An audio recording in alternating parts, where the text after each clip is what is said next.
Un es palūkšu 1 minūtīti klusumu un paklausīties, kas notiek mežā un kādas skaņas jūs dzirdat. Latviski dabā.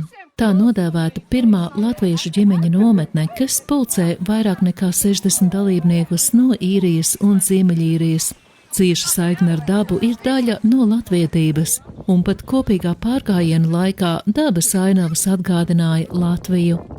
Zinājām, ka būs latviešu ģimeņu tikšanās šeit kempingā, kas no mums vispār nav tālu, tuvu, sanāk 40 km.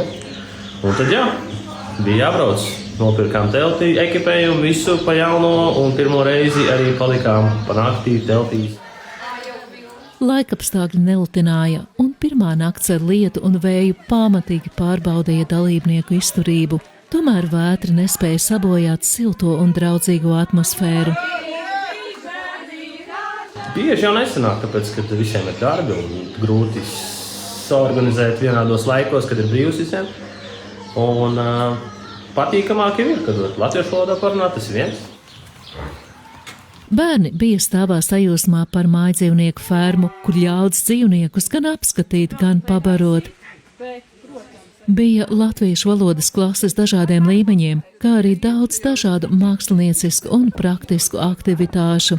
Neviens vien dēlītī iesita savu pirmo naglu. Latvijas kartē katram bija jāatzīmē sev tuva vieta, un tāda ir ne tikai pašiem latviešiem, bet arī ģimenes locekļiem citautiešiem. I love the culture, the dancing. Es mīlu latviešu kultūru, dejas. Dažkārt neiet viegli, bet gribu visiem mācīties. Nevaru vien sagaidīt, ka nākamēnes došos uz Rīgu uz lielu festivālu. Ģimenes spēkus varēja pārbaudīt dažādās sportiskās aktivitātēs. Par spīti lietum bērni labprāt izmantoja kempinga piedāvātās izklaides, pat vizināšanos ar traktoru. Mēs spēlējam minigolfu. Un mēs spēlējam arī gaming un kartings. Vecāki un ģimenes bija ļoti atsaucīgas. Mums pat beigās sanāca, ka ir gaidītāji rindas. Un ceram, ka mums izdosies viss arī nākamgad. Un šī varētu būt tāda kā pirmā no daudzām. Es tā ļoti ceru.